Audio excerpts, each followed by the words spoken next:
আজকে ইসলামের ইতিহাসের এমন একজন মহান ব্যক্তি সম্পর্কে আমরা আলোচনা করতে চলেছি, যাকে মহান আল্লাহ তাআলা সারা বিশ্বের বাদশা বানিয়েছিলেন, যিনি চিরজীবন বেঁচে থাকার জন্য আবে হায়াতের সন্ধানে গিয়েছিলেন। একদিন বাদশা জুলকারনাইন ইসলাম প্রচারের উদ্দেশ্যে কোনো এক অজানা পথ ধরে কোথাও যাচ্ছিলেন। যেতে যেতে তিনি অনেক কথাই ভাবছিলেন। কিছুক্ষণ যাবার পর বাদশাহ জুলকারনাইন ক্লান্ত হয়ে পড়লেন। তাই তিনি কোনো এক জায়গায় বিশ্রাম নিচ্ছিলেন।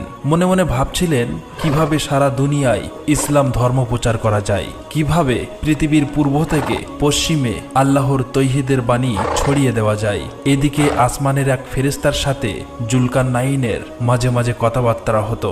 এমন সময় হঠাৎ করে আসমানের সেই ফেরেশতা বাদশাহ জুলকারনাইনের কাছে হাজির হলেন। সালাম দিয়ে বললেন, হে বাদশাহ জুলকারনাইন, এত গভীরভাবে কি ভাবছেন? তখন বাদশাহ জুলকারনাইন বললেন, আমি সারা জীবন আল্লাহর ইবাদত করতে চাই এবং ইসলাম ধর্ম প্রচার করতে চাই, কিন্তু একদিন তো মৃত্যু হবেই। তারপর ইসলাম ধর্ম কিভাবে সারা পৃথিবীতে ছড়িয়ে পড়বে? আচ্ছা বলুন তো, আল্লাহর ফেরেশতা কিরূপ ইবাদত করে? এ কথা শুনে ফেরেশতাটি বলল, আসমানের ফেরেশতারা যে ইবাদতই করে কিয়ামত পর্যন্ত সেটি করতেই থাকবে। যদি কোনো ফেরেশতা রুকুতে দাঁড়িয়ে থাকে তাহলে কিয়ামত পর্যন্ত সে রুকুতেই দাঁড়িয়ে থাকবে। আবার কোনো ফেরেশতা যদি সেজদায় থাকে তাহলে কিয়ামত পর্যন্ত সে সেজদাতেই থাকবে। এই কথা শুনে বাদশাহ জুলকারনাইন বলল, আল্লাহ রাব্বুল আলামিন যদি আমাকে কিয়ামত পর্যন্ত হায়াত দান করতেন তাহলে আমিও কিয়ামত পর্যন্ত আল্লাহর ইবাদতে মগ্ন থাকতাম, কিন্তু এটা কি সম্ভব? তখন ফেরেশতাটি বলল, আমি আসমানের উপরে কোনো একদিন শুনেছিলাম পৃথিবীর শেষ প্রান্তে কোহেকাব পর্বতের পাদদেশে একটি অন্ধকার গুহার মধ্যে আবে হায়াত নামক একটি কুয়ার পানি রয়েছে। এটি পান করলে অমরত্ব পাওয়া যায়, সে সারা জীবন বেঁচে থাকবে। এই কথা শুনে বাদশাহ জুলকারনাইন আশ্চর্য হয়ে গেলেন।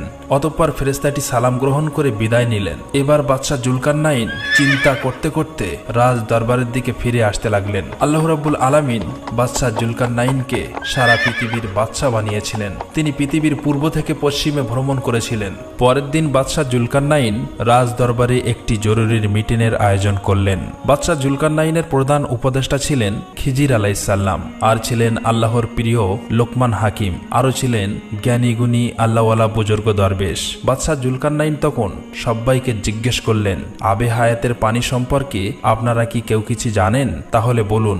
উপস্থিত বিশিষ্ট ব্যক্তিদের মধ্য থেকে একজন বিশেষজ্ঞ বললেন, হুজুর, আমি হযরত আদম আলাইহিস সালামের এক নসিহতনামা পাঠ করে দেখলাম। তিনি বলেন, আল্লাহ তাআলা এই পৃথিবীতে আবে হায়াত নামক এক সুস্বাদু সাদা তরল পদার্থ প্রেরণ করেছেন, যা মানুষ একবার খেতে পারলে কিয়ামত পর্যন্ত তার আর মৃত্যু হবে না। তবে আবে হায়াতের অন্ধকারের গভীরতা অনেক, সেখানে যেতে হলে দামি কোনো মণিমুক্তা পাথর নিয়ে যেতে হবে, নয়তো পথ হারানোর সম্ভাবনা আছে। অপরদিকে থাকা অন্য একজন বলল, আমিও শুনেছি আবে হায়াতের পানি দুধের চেয়েও সাদা, মধুর চেয়েও মিষ্টি। এই পানি পান করলে কিয়ামত পর্যন্ত বেঁচে থাকা যাবে। এটি পৃথিবীর শেষ প্রান্তে কোহেকাব পর্বতের পাদদেশে অবস্থিত।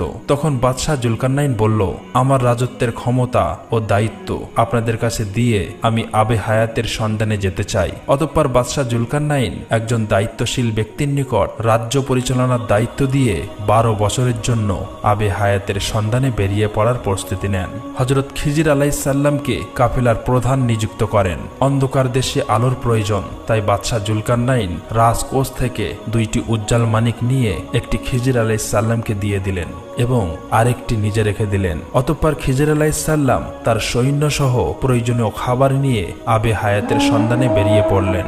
বাদশাহ জুলকারনাইন প্রথমে পৃথিবীর পূর্ব প্রান্তের দিকে যাত্রা করলেন। যেতে যেতে তারা অনেক ধরনের আজব এবং নতুন অনেক প্রাণী দেখতে পেলেন। তখন জুলকারনাইন সেখানে থামলো এবং সৈন্যদের জিজ্ঞেস করলেন, আপনারা কি বলতে পারবেন এটা কোন প্রাণী? সৈন্যরা বলল, হুজুর, এই ধরনের প্রাণী সম্পর্কে আমাদের পূর্বে কোনো ধারণা ছিল না, অতএব এটিও আল্লাহ রাব্বুল আলামিনের সৃষ্টির এক প্রাণী। যেতে যেতে তারা যখন এক নদীর তীরে অবস্থিত হলেন, সেখানে উপস্থিত হয়ে তারা দেখলেন নদীতে এক ধরনের মানুষ বসবাস করছে, যাদের সম্মুখ মানুষের ন্যায়, আবার পিছন মাছের ন্যায়। এমনকি তারা নদীর নিচেও বসবাস করে। তারা কখনো কথা বলে না এবং মানুষের সাথে চলাফেরা করে না। এটি দেখে জুলকারনাইন সৈন্যদের বললেন, আপনারা কি এই ধরনের মানুষ্য জাতি পূর্বে কোনোদিন দেখেছেন? তখন সৈন্যরা বলল, হুজুর, দেখা তো দূরে দূরের কথা, এমন মনুষ্য জাতির কথা আমরা পূর্বে কোনোদিনও শুনিনি। এবার জুলকারনাইন বলল, যাও তাদের দুজনকে ধরে আনো। সৈন্যরা বলল, হুজুর তাদের ধরে কি করব? জুলকারনাইন বলল, পরীক্ষা করে দেখা হবে আসলে তারা সত্যিই কি মানুষ না অন্য কোনো প্রাণী।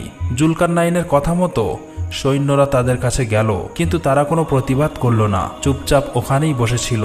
এবার সৈন্যরা তাদের দুজনকে ধরে আনলো। তারপর অনেক পরীক্ষা নিরীক্ষা করার পর দেখলো তারা আসলে মানুষের কোনো গুণাবলী নয়, আসলেই এরা একটি মৎস্য জাতি। তাই তাদের কিছু না বলেই পুনরায় নদীতে ছেড়ে দিলেন। অতঃপর সময় বিলম্ব না করে জুলকারনাইন ও তার সৈন্যরা সামনে এগোতে লাগলো। কিছু দূর পর একটি স্থানে প্রবেশ করলো। সেখানে গিয়ে তারা একটি আজব মনুষ্য জাতি দেখতে পেল। তারা পশুর ন্যায় চার পায়ে হাঁটে এবং তারা পাল বেঁধে জঙ্গলের গুহার ভিতরে বসবাস করে। জুলকারনাইন ও তার সৈন্যদের দেখে তারা এদিকে ওদিকে পালাতে লাগলো। তখন জুলকারনাইন তার সৈন্যদের বলল, এগুলো কোন ধরনের মনুষ্য জাতি? এদের নাম কি জানেন? সৈন্যরা বলল, হুজুর জানি না। জুলকারনাইন বলল, আপনারা তো এর আগে অনেক গভীর জঙ্গল দিয়ে যাত্রা করেছেন, তখন কি এমন মনুষ্য জাতি দেখেছেন? সৈন্যরা বলল, হুজুর এমন জাতি দেখা তো দূরের কথা, এর পূর্বে এমন মনুষ্য জাতির কথা কারো মুখে শুনিনি। তখন জুলকারনাইন বলল,